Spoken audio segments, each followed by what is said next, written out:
What's up, YouTube? Welcome back to High Temp Fishing.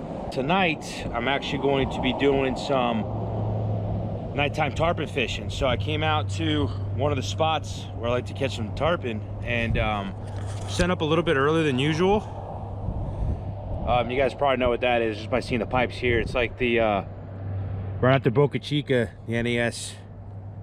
There's some pipes here. You just park right down the side of the road, and then you come onto the rocks here. Really good place for nighttime tarpon fishing, and hopefully we can get on a couple of them. So what I'm going to be using, I'll be using primarily my paddle tails and then some gulp shrimp that I got as well. I'm not using any live bait. It'll be all artificial. So just cast a little bit. You can see one down there already. There's already a tarpon down there, and I'm just going to start and just see what we can catch up on. So hope you guys enjoy. Guys, so this is basically the setup here. 1/8 of an ounce jig head with a gulp shrimp, and it's a little bit early, but I already saw one, so we're just gonna kind of just work it off the bottom and see if we could have if we catch ourselves a tarpon for the evening. It'd be nice.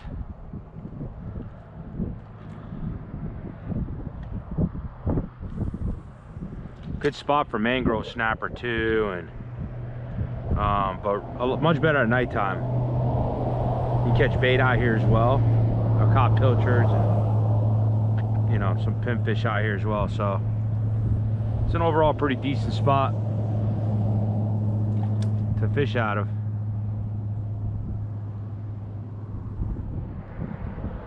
We'll see if we can hook up on something.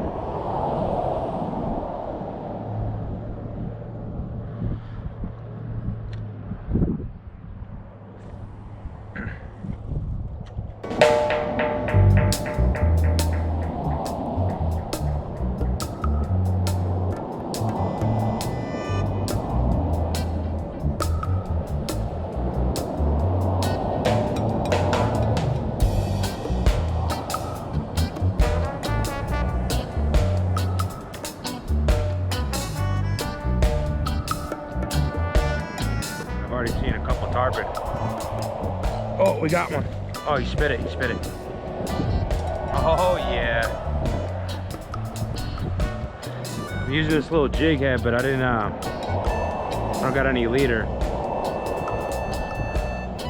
But there's a couple little tarpon down there, nothing too crazy.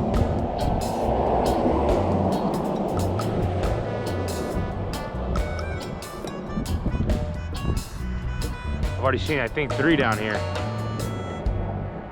Seem to spit it really quickly.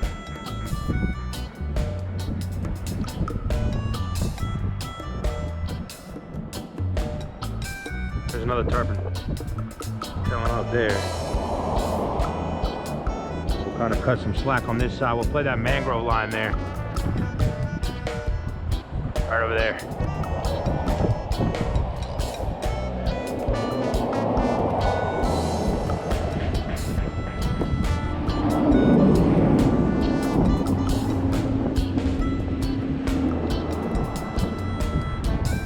Yeah, it's a beautiful night.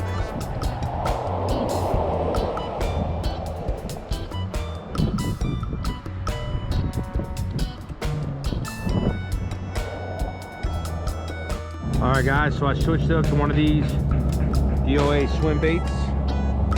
This is a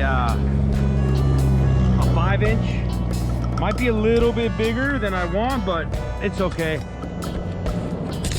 Hello. I sure am. Awesome. I love coming here.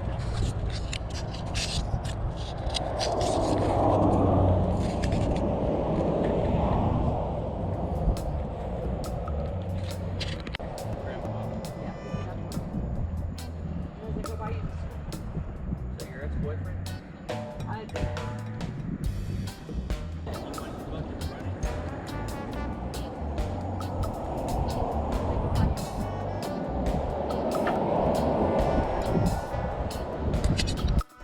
All right, boys, we got a tarpon on. Hey, you said it. That was perfect. right, let's see if we can land him now. Can't see where he's at. He's gonna jump. Come on, buddy. There he is. There he is. Come on this way.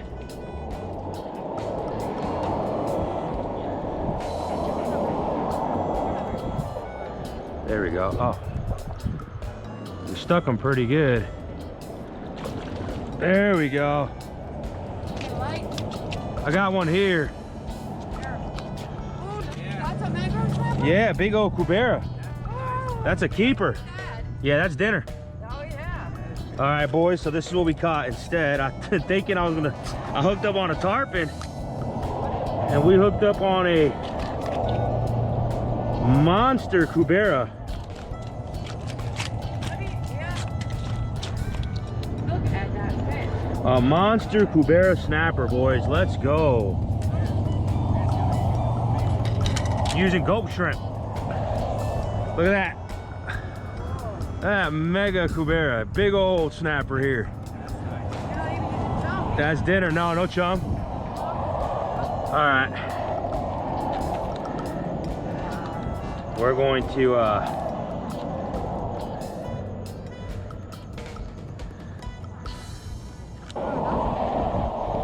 yeah, big old snapper. All right, you're coming home with me, buddy. Give it the name. Just can't there we go.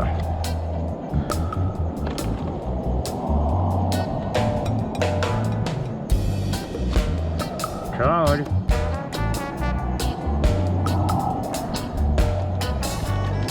You are dinner, my friend. Oh no, the fish. Yeah.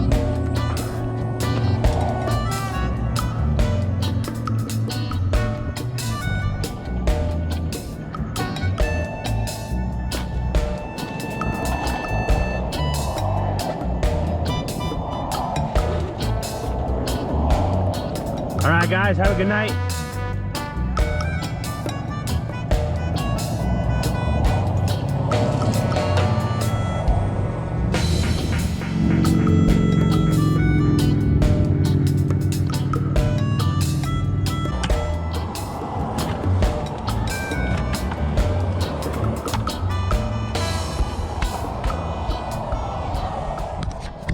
All right, boys, so pretty productive night. You know what I thought, I came out to do some tarpon fishing and I hooked up on two of them. I didn't have any leaders, so one of them just broke off.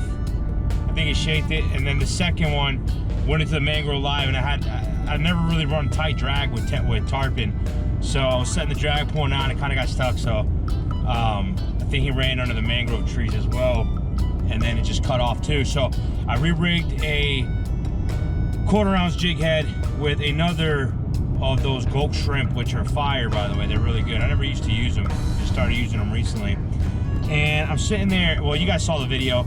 I think I felt the bite, felt like a tarpon bite, even worked the top of the water. You really can't see because it was dark, so I thought I heard it jump, really couldn't see anything. So I heard the big splash, I'm like, oh, he just jumped, fantastic. And when I bring him out of the water, come to find out, it's this monster Cubera snapper. So it's like, literally had to be probably 23, maybe 22, 23 inches. So just a monster Cubera snapper. And I wrapped it up because I'm gonna take it home and I'm gonna eat it, because Cubera snapper is amazing to eat. So so that's really it, guys. I didn't catch a tarpon I was looking for. Plus there was shrimping out there too, so they were shining the light, so I know the tarpon were kind of skittish about that too. You know, they would come when they weren't flashing light too much in front of me, you would hear them busting up, but then when the light started going out again, you know, they would just kind of disappear. So it really wasn't the best night when you have someone out there, you know, trying to catch shrimp. And nothing, I wasn't mad with them at all. I mean, it's a private, you know, it's public land, so you could do whatever you want, and they were pulling out a bunch of shrimp, so, you know, more power to them, you know. So I was pretty cool with it. I didn't have a problem with it. But I ended the night in a really cool note, catching a big Cubera snapper. So I was really excited about that. I'm gonna take him home, fillet him up, and I'm probably just gonna put him in the oven and just wrap him up in like aluminum foil. I don't know, and just enjoy him because it's a big keep. So, all right, guys. So here is that amazing snappers. I just measured him. He's not 23 inches, but he's 19 and a half. So I was off by, well, 3.5 inches. But it was nighttime too. But he's still big old Cubera snapper. Guess you guys can see how I do it.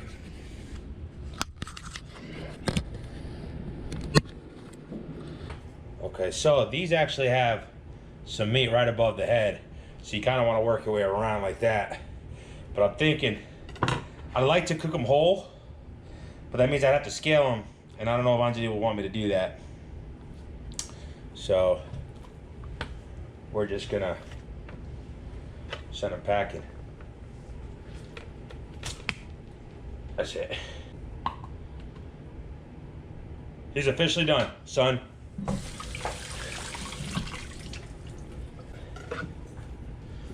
And then all the stuff, all the guts gotta come out. Oh. Come on, Chris, come get some of this. No. What do you mean, no? You don't want none of this? You don't want to partake and rip some guts out with me? Here, there's a little bloodline here you want to get rid of too. So underneath this layer of skin, just makes it taste better.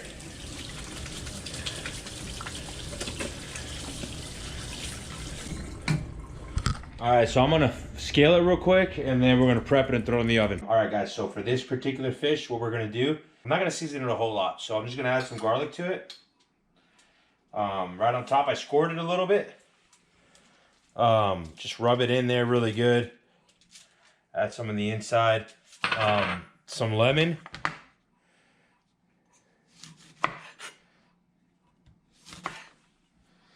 So I'm gonna cut a couple pieces just so I can get the flavor on the skin. I'll put those last. And then we're gonna go ahead and squeeze some lemon on it as well. I like to do the lemon first, so when I put the salt, pepper, it sticks to it a little better. And I'll put a little bit more when it comes out. So I know the juices are gonna take it off. I like a lot of pepper. I don't know about you guys, but I love me some pepper. I was gonna put some garlic powder, but I put garlic on there, so don't really need to. And then gonna put some lemons, just like that. And then we're going to put some onions. Well, half an onion, really. Save that for another day.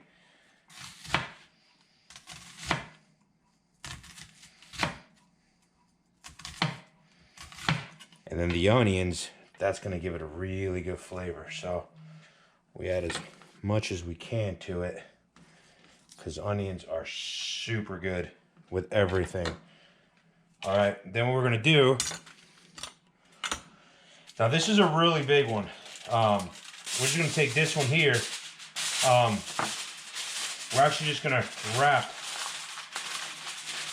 the whole thing here as such, just like this. And we're gonna let it steam in there. Just like that. Without it touching the fish.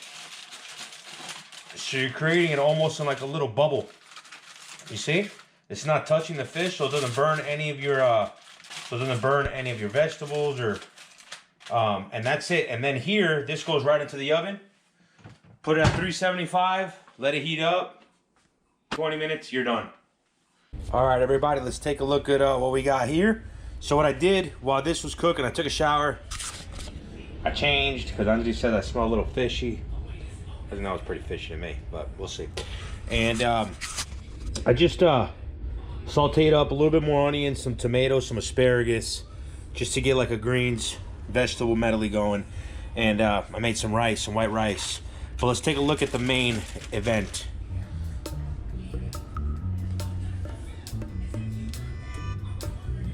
That looks incredible. Just incredible. Look at that. Nice white flaky meat. You can see the onions are like perfect as well. Look at that. Just amazing. But let's oh, look at that. Guys, I'm not even gonna serve it up. I'm just gonna eat it right here. And then I'm just gonna be upset. But let's try this out.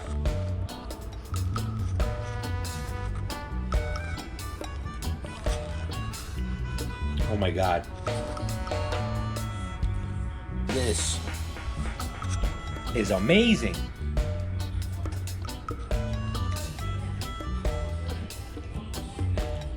Let's do a play real quick. All right, guys, so what I did, I just fixed up 2 plates, one for me and one for Anjali. Since we're both eating from the same fish because it's big enough, I actually just took my half off and I put it on my plate, and then I did hers as well. You can see it just like perfect. Oh, there it goes. Just perfectly off the bone. I mean, it's just amazing. All we have left is the bone. There, you get some pretty good meat right off the head, right up there, which is really, really flavorful as well. But I usually like to take that off and give it to my dog because she loves to eat with us too. So I always give her, you know, some of the best parts, which is right above, you know, like near the cheeks or near the head. Really good white flaky meat. And there she is here. She's just waiting. Lila, hey, hi there. She's waiting for her share too. So we're gonna fix her up some. We're gonna try some out. Guys, I forgot to show you one of the coolest parts. When you get some of these like bigger, you know, 19, 20 and up fish, right? You could do it with the smaller ones too, just not as much. One of the best parts of the fish is actually the cheeks. You guys have probably heard of grouper cheeks, or, you know, when you go to restaurants, you'll see they serve them up in little balls, right? Or they deep fry them. But one of the most flavorful parts of these fish is right here. Right here. This cheek meat, I guess you can call it, is super delicious. Super delicious.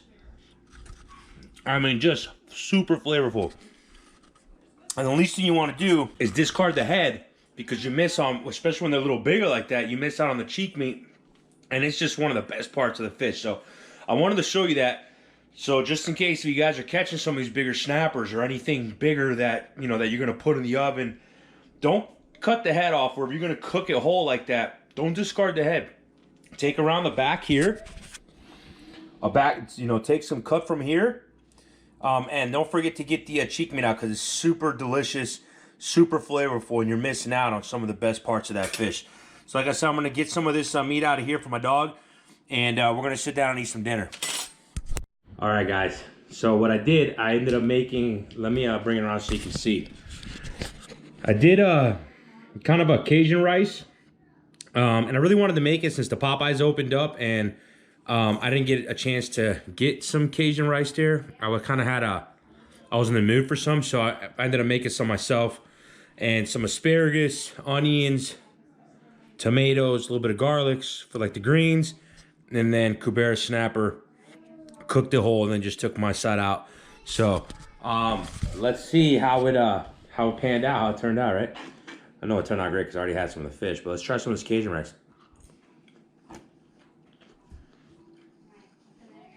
Ooh. It's got a nice kick to it, but it tastes just like Cajun rice that you would buy like at, you know, anywhere. I think I did a really good job at it. Next time I'll make it, I'll show you guys how I did it.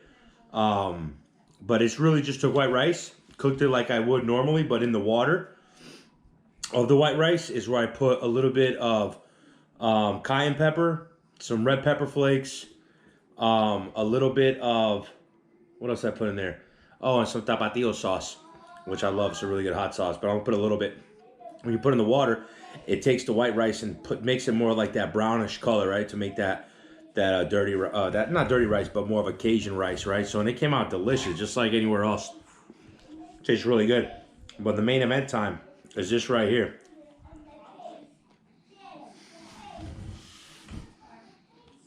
Perfect. I love snapper. I'm gonna share this with you guys before I, eat. And I gotta wait for Andre so we could eat together. But I like to catch a lot of snapper because I love to eat a lot of snapper. And believe it or not, snapper is my go-to fish. So I could eat snapper every day. I'd rather eat fish, and I'd rather eat before I eat, you know, steak or pork or beef or any other type of meat. I'd rather eat fish. And a lot of people get worried because they think, you know, and a lot of times there's a huge misconception, like you can't eat fish every day, you know, high mercury content. But you got to remember everything in moderation, right? Or what are you actually feeding yourself every day? Obviously, any of those fish were really high, you know, mercury contents, you know, some of those pelagics, you know, anything that's just super predatory in the deep blue, you know, that you kind of want to limit down. Not every day, you know, but you could eat that once a week and you're going to be fine. You're not going to have a mercury overdose, you know, like people think. But when you have like super white flaky meat, like snappers, anything the snapper family, you can eat that every day. You're not going to have a problem. You're not going to have a mercury overdose. You're not going to have an issue with a high mercury content because the mercury content isn't that high. Actually, it's very little. You have a worse issue with, it's worse to eat tilapia, you know, every single day, or any of those type of fish that are just really not the best, or carp, but you could eat any white flaky meat. You could eat every single day like fish. You're not going to have a problem. So if you want to eat more fish, by all means, eat more fish. And before you go out and buy any, just get your fishing pole and go out and catch some fish. I promise you, you'll be surprised when you throw your line in the water over and over and over again, you know, how you're going to catch some fish. I guarantee it, if you just practice it. Listen, I've been fishing my whole entire life. You know, I remember as a kid, you know, at 10 years old, 9 years old, my fishing pole at the lake behind my neighborhood, you know. And that was where I spent every day in my summertime fishing, but, you know, when I wasn't playing with my friends. So I can tell you, when you throw your line in the water enough times in the beginning, if you're not experienced, you're going to catch something. And look, cook it. Try it out. You know, what's the worst that's going to happen? You don't like it, and don't eat it, you know. But try it. If you've never gone out and fished and caught your own fish and eaten it, you're really missing out. Forget that store-bought stuff, you know. And I'm not saying don't buy, you know, fish at the store. You know, I don't have a problem with, you know, any of the supermarkets selling fish, but it'll never be as fresh. You know, it'll never be, that stuff could be weeks old, months old at a time for all you know, for all you know. And you just read it. They'll tell you previously frozen or never frozen, but it still could be weeks old, right? And it's okay. They packaged it, they froze it, you know, or they packed it in ice and they got it there and they kept it cool. But there's nothing better than catching your own fish and cooking it an hour later. So that's all I'm saying, guys. Get out there, put your line in the water, catch some fish, and throw it on your grill or on your stove, you know, and eat good, right? So I'm gonna enjoy my dinner with my lovely wife, and I'll catch you guys in the next one. Bye.